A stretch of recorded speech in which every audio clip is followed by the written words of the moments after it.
De retour à notre débat et notre conversation avec Dr Aissam Abdel Fattah, écrivain et analyste politique.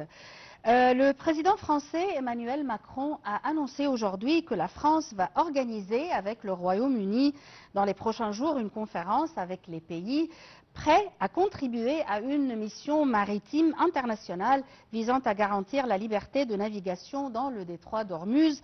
Il a dit que ça va être une mission pacifique. Comment vous voyez cette déclaration et est-ce que vraiment ils vont faire cette mission, ils vont faire une mission pacifique? Est-ce qu'elle va rester pacifique? Je pense que certainement, oui. Il n'est pas dans l'intérêt des pays européens, justement, par exemple, d'envoyer des navires au détroit d'Ormuz pour participer, par exemple, à une guerre contre l'Iran ou bien pour accomplir une action militaire contre l'Iran. C'est-à-dire, il est dans leur intérêt, certainement, il est dans leur intérêt de régler pacifiquement cette crise. Ils savent très bien que si l'Iran actuellement ici impose des restrictions sur le détroit d'Ormuz, c'est parce qu'il est dans un état de guerre. Et ils savent très bien aussi que leur homologue ici, Trump lui-même, c'est un président qui s'en fout complètement des lois. Oui. Alors c'est pas ça. Et quand on établit une comparaison entre un président européen comme par exemple Macron ou bien un gouvernant ou un premier ministre comme Starmer, certainement la différence est monumentale. Enfin, nous sommes en face d'un président américain, on n'en a jamais vu auparavant. Oui, comme ça. Il y a de l'autre côté, des lois. Et de l'autre côté, il y a le président, le premier ministre israélien, Netanyahou, qui a dit dimanche qu'Israël... c'est comme si vraiment il a fait une déclaration concernant le Liban.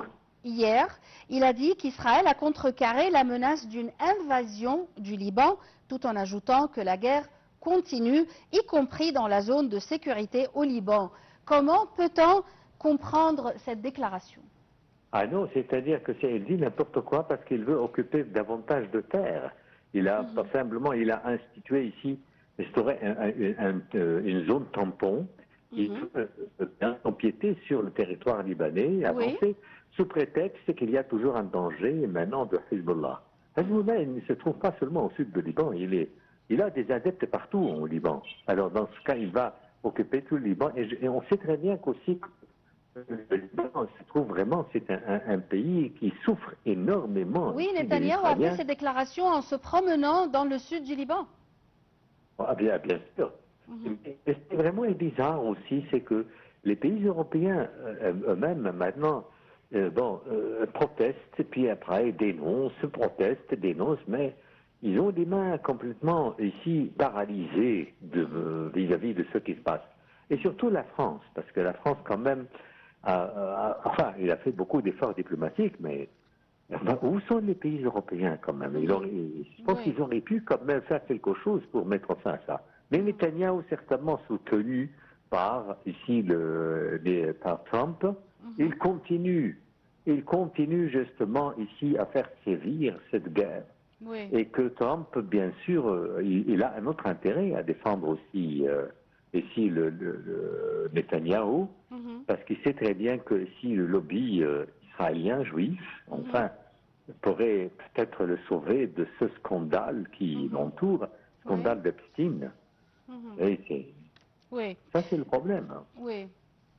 Merci beaucoup, Dr Aissam Abdel Fattah, pour vos éclaircissements. Je répète que vous êtes écrivain et analyste politique. Mesdames et messieurs, on a essayé de comprendre, de jeter la lumière sur les derniers développements dans le Moyen-Orient. Merci pour votre attention et à la prochaine.